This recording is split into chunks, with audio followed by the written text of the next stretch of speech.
ونبدأ ببسم الله والصلاة على الحبيب. القصة بتبدأ لما البشرية تكتشف إن في كويكب ضخم جدا جاي ناحية الأرض، يعني باختصار يا إما نتصرف يا إما نتحول كلنا لتراب فضائي. فالبشر عملوا اللي بيعملوه دايما، طلع صواريخ كتير كتير جدا، والحمد لله العملية نجحت والكويكب اتدمر والناس كلها احتفلت وقالت مبروك يا جماعة إحنا خلاص أنقذنا الكوكب. بس طبعا كالعادة لما البشر بيقولوا أنقذنا الكوكب اعرف إن في مصيبة كبيرة جاية في الطريق، لأن المواد الكيميائية اللي طلعت من عملية التدمير انتشرت في الجو وابتدت تعمل طفرات غريبة جدا في الكائنات الحية، وفجأة الحشرات بقت أكبر والزواحف بقت ضخمة جدا، والكائنات اللي كنا بنقتلها بالشبشب بقت هي اللي ممكن تقتلنا وبنجري منها كلنا. يعني تخيل مثلا إنك طول عمرك بتجري ورا صرصار بالشبشب وفجأة الصرصار هو اللي يجري وراك ويجريك بلاد. أنا لو مكانه الصراحة هعمل كده برضه، الراجل عنده حق ينتقم يعني. وخلال فترة قصيرة جدا اختفوا البشر بنسبة 95%، والباقي اضطروا يستخبوا تحت الأرض في ملاجئ ضخمة اسمها بانكرز. وهنا بقى نتعرف على بطلنا جويل داوسون. وأول حاجة لازم تعرفها عن جويل إنه مش البطل اللي متعودين عليه خالص، يعني مش جون ويك، مش باتمان مثلا، مش حتى الراجل اللي بيطلع في الإعلانات الصبح ويجري التراك 5 مرات ده ولا حاجة. لا، جويل شخص عادي جدا، عادي لدرجة إنه لما يشوف خطر جسمه بيعمل لاج مرة واحدة، يعني المخ بيراستر بيقفل كده وبيطلع لاج اوت، فاهمين؟ والعضلات بتعمل ريستارت وبيقف مكانه زي التمثال، ولا بيقدم ولا بيأخر. يعني لو انا وانت في العالم ده احتمال كبير نأدي احسن منه بشويه، حبتين 3 4 كده. المهم ان جويل عايش في الملجأ وبيطبخ للناس، يعني شغال الطباخه، بينما باقي الموجودين بيحاربوا وبيجمعوا مؤن وبيشتغلوا، وهو تقريبا مسؤول عن ان المكرونه ما تحرقش والرز ما يعجنش، حاجه زي كده. بس برغم كل ده كان عنده حاجه مخلياه مستحمله الحياه دي كلها، حبيبته القديمه ايسا. دي قبل نهايه العالم كان هو وهي مع بعض، ولما الدنيا خربت كل واحد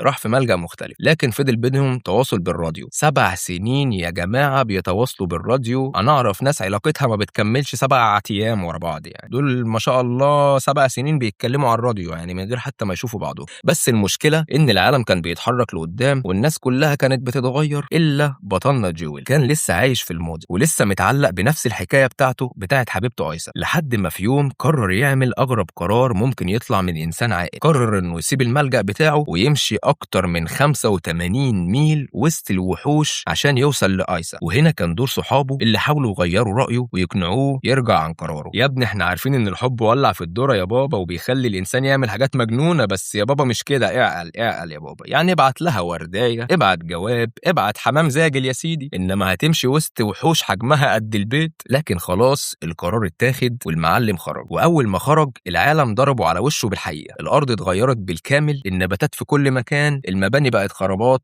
لكن الطبيعة رجعت تسيطر من جديد. والمناظر بصراحة كانت جميلة جدا، جميلة لدرجة تنسى إن في حاجة أصلا ممكن تعدي تاكلك وانت واقف كده في 5 ثواني يعني. وفعلا بعد دقايق قليلة جدا أول وحش بيظهر له، ضفدعة عملاقة، وأنا أقصد عملاقة فعلا، مش ضفدعة كبيرة شوية، لا دي عملاقة بمعنى الكلمة. وطبعا جويل عمل الحركة بتاعته المفضلة، عمل لاج اوت على طول، مخه هنج والبنج عالي، اتجمد ووقف واتسمر وبقى زي التمثال. الوحش بيجري عليه وهو واقف مكانه، وانا بتفرج بصراحه انا كنت عايز اخش من الشاشه كده اقول له يا ابني فوق، يا ابني اتحرك، يا ابني امشي، لكن بطريقه ما ينجو ويجري ويهرب يكمل الحمد لله. وهو اول انجاز في حياته انه هو ما ماتش بعد اول 10 دقائق، وخلال الرحله يقابل اجمل شخصيه في الفيلم كله، الكلب بقى. ايوه انا مقتنع ان الكلب ده اهم من نص البشر اللي في الفيلم. من اول ما ظهر بصراحه وهو خطف قلبي، واللطيف ان العلاقه بينه وبين جويل بتتطور بشكل طبيعي جدا، لان الاتنين تقريبا تايهين والاتنين محتاجين حد يمشي جنبهم. ومن هنا بقى تبدا الصداقه الحقيقيه، ومع الوقت بيبقى بوي اللي هو الكلب انقذ حياه جويل اكتر ما جويل انقذ حياه نفسه. يعني لو هنتكلم بالعدل الكلب ده هو البطل الحقيقي للفيلم بصراحه، اما جويل فمجرد مساعد للبطل. وخلال الرحله بيقابل شخصيتين مهمين جدا وهم كلايد ومينو، ودي اللحظه اللي الفيلم بياخد فيها نقله كبيره جدا، لان كلايد مش مجرد ناجي، ده راجل عارف العالم ده ماشي ازاي وفاهم الوحوش اكتر من اي حد. اما مينو فدي طفله صغنطوطه ما شاء الله عليها كيوت، مستوى ذكائها يخليك تتمنى ان بنتك تبقى زيها. وفي مره كلايد وجويل ومينو يبقوا ماشيين في الغابه فيقابلوا واحد من الوحوش دي على شكل حلزون ووشه مليان انياب وشكله مخيف جدا. فبيبدا كلايد ينبه جويل انه يفضل ساكن في مكانه ويسكت خالص، واقلع التيشيرت بسرعه ده يا حماده وما تعملش وقت ولا صوت. طبعا هنا جويل بيفكر كلايد بيهزر وبيضحك وبتاع، لكن كلايد بيأكد عليه ويقول له اقلع يا بابا التيشيرت وما تتحركش دلوقتي حالا بسرعه بسرعة وبالراحة. قلع فعلا جويل التيشيرت وخد منه التيشيرت وبالراحة كده حطه في جسم الوحش الحلزوني ده عشان ريحته تنتشر مع الوحش في كل الغابة، والوحوش اللي كانت بتتابعهم قبل كده تمشي ورا الوحش ويتشتتوا. جويل بيعجبه طريقة تفكير كلايد، وكلايد بيقدم لجويل نصيحة إن مش كل وحش عدو، والجملة دي بتقلب تفكير جويل كله، لأن طول الوقت كان مقتنع إن أي حاجة كبيرة ومخيفة لازم تهاجمها يا إما تهرب منها. لكن الحقيقة مختلفة، بعض الوحوش بس عايز يعيش، وبعضها خايف منك أصلا، وبعضها مش مهتم بيك ولا شايفك نهائي. وده درس بصراحة ينفع للحياة عموما، يعني مش كل حد صوته عالي يبقى خطر، ومش كل حد شكله مخيف بيبقى وحش، ومش كل حد عامل صورة بروفايل بفلاتر كتير يبقى شخص سيء. مع الوقت جويل بيبدأ يتغير فعلا ويتعلم ويغلط ويقع ويقوم،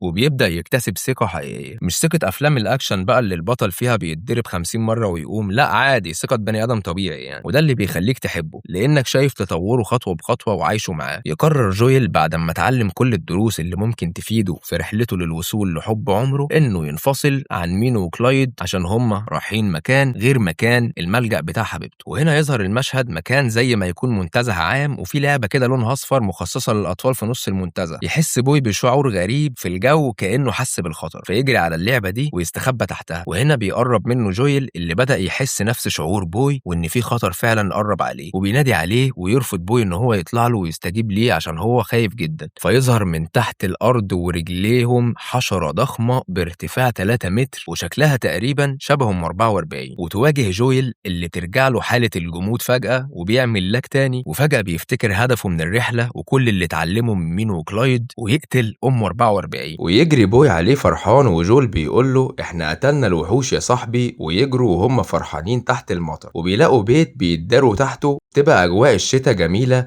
وفجأة جويل وهو بيكلم بوي بيسمع صوت وبيدخل البيت، فبيلاقي روبوت اسمه مافيس وبيستغرب انه شغال، وبيبدأ يتكلم معاه وبيعرفه انه مستخبي بقاله فترة على امل انه يلاقي حد. والروبوت بيسأله ايه اللي مخرجك من المستعمرة بتاعتك يا جويل، فبيجاوب عليه وبيقول له انه هو في مهمة عشان يوصل لحب عمره. وهنا الروبوت بيعرض عليه مساعدة وبيشغل له اللاسلكي بتاعه بآخر شحن فاضل فيه، وجويل بيشغل اللاسلكي وبيكلم حبيبته اللي كانت قلقانة عليه لما عرفت من المستعمرة بتاعته انه اتحرك ورايح لها في الطريق، وبيعرفها انه دلوقتي بقى شجاع وبيقاتل الوحوش، وانه كمان قابل روبوت وكلب وفاضل له مسافة صغيرة ويوصل ليها. وتقول له انت مجنون، وفجأة اللاسلكي بيفصل لان طاقة الروبوت مش فاضل فيها غير 15% بس، وبيتكلم مع الروبوت شوية اهو اي تسلية في العالم الغريب ده وخلاص. والروبوت بيعرض صورة ام جويل اللي بيحزن لما يفتكرها، وبيقول للروبوت انه خسر ناس كتير بيحبهم. وبيظهر مخلوق كده في السما بينور وشكله حلو وجميل جدا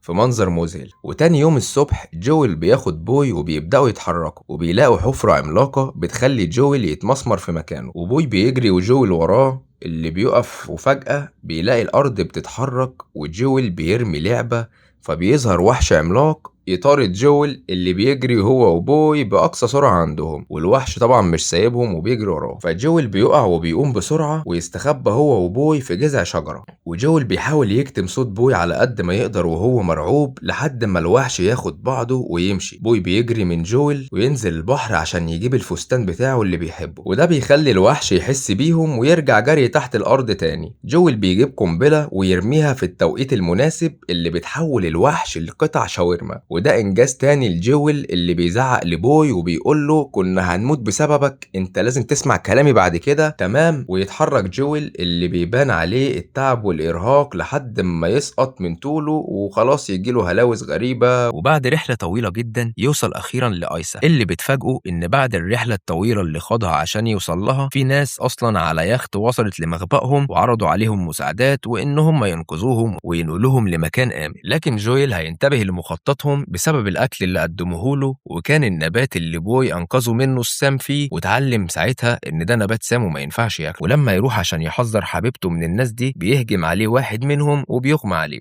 ولما يصحى بيلاقي نفسه في مكان متكتف وجنبه حبيبته. ولما يواجه القبطان إن هو كشف مخططاتهم بيضحك عليه وبيقول له أنت خلاص مش هتقدر تحذر أي مستعمرات تانية، وبيفجر برج الاتصالات. وفي واحدة من أهم مشاهد الفيلم يقف قدام وحش ضخم جدا شبه الكابوريا واللي بيستخدمه القبطان عشان عشان يجر اليخت في العربية، يعني زي فكرة الحصان والحنطور كده بالظبط. والخوف يرجع له من جديد، لكن المرة دي ما يجريش وما يضربش، هو هيقف كده بس متشعلق وبيبص في عين الوحش وبيحاول يقراه، ويكتشف فعلا ان الوحش ده اصلا مش عايز يأذيه، وان القبطان بيصعقوا بالكهرباء عشان كده هو بيأذيه متعمد غصب عنه. فيقرر جويل وقتها انه بدل ما يضرب على الكابوريا دي يضرب على السلسلة اللي مربوطة فيها ويحررها وتسيبهم عشان تهاجم اليخت اللي عليه العصابة وتقضي عليهم كلهم. وهنا جويل يفهم اهم درس في الرحلة كلها، ان اكبر سجن كان عايش فيه ما كانش الملجأ، لا ده كان الخوف. بعد كل التعب، بعد كل الوحوش، وبعد كل المغامرات دي كلها، يجي السؤال: هل النهاية هتبقى رومانسية زي ما احنا متوقعين؟ للأسف لا، لأن الحياة مش دايما بتشتغل على حسب سيناريو اللي في دماغنا. أيسا اتغيرت ساعتها وهو كمان اتغير، والسنين عملت شغلها. لكن الجميل ان الفيلم ما وقعش في فخ الدراما الرخيصة، يعني مفيش صريخ، مفيش عياط زيادة، مفيش مشهد مطر وكل واحد مشي لوحده بالعكس والحاجات اللي توجع القلب دي. الفيلم بيختار النضج وبيخلي جويل يفهم ان الرحلة دي ما كانتش عشان الحب وبس، كانت عشان يلاقي نفسه، عشان يكتشف انه اقوى مما كان فاكر واشجع مما كان متخيل. وفي النهاية الولد اللي كان بيتجمد من الخوف في اول الفيلم بقى هو نفسه اللي بيدي امل لناس تانية، وبيقنعهم وبيكلمهم على الراديو ان هم يطلعوا ويعيشوا الفيلم بره، وان الدنيا بره احسن من جوه، وان هم قادرين يخلصوا على الوحوش. وبصراحة ده ما كانش مجرد فيلم ولا مجرد مغامرات، ده كان فيلم عن الخوف وعن النمو، وعن ان الانسان احيانا بيحتاج يخرج من المكان الآمن بتاعه عشان يكتشف انه اقوى بكتير مما كان فاكر وهو مستخبي. وبصراحة لو في سبب يخليك تتفرج على الفيلم ده فهو بوي. القصة حلوة والاكشن جميل، بس بوي بصراحة لوحده يستاهل اوسكار بصراحة يعني. وبس ده كان ملخص فيلم لاف اند مانسترز. ولو عجبكم الفيديو ما تنسوش اللايك والاشتراك، وقولوا لي في الكومنتات لو صحيتوا الصبح كده ولقيتوا صرصار بحجم الحصان واقف قدام باب بيتكم، يا ترى هتواجهوه ولا هتعملوا ايه بالظبط؟ بس يا ريت الجواب بأمانة. ويلا اشوفكم على خير المرة الجاية، وصلوا على الحبيب. سلام عليكم.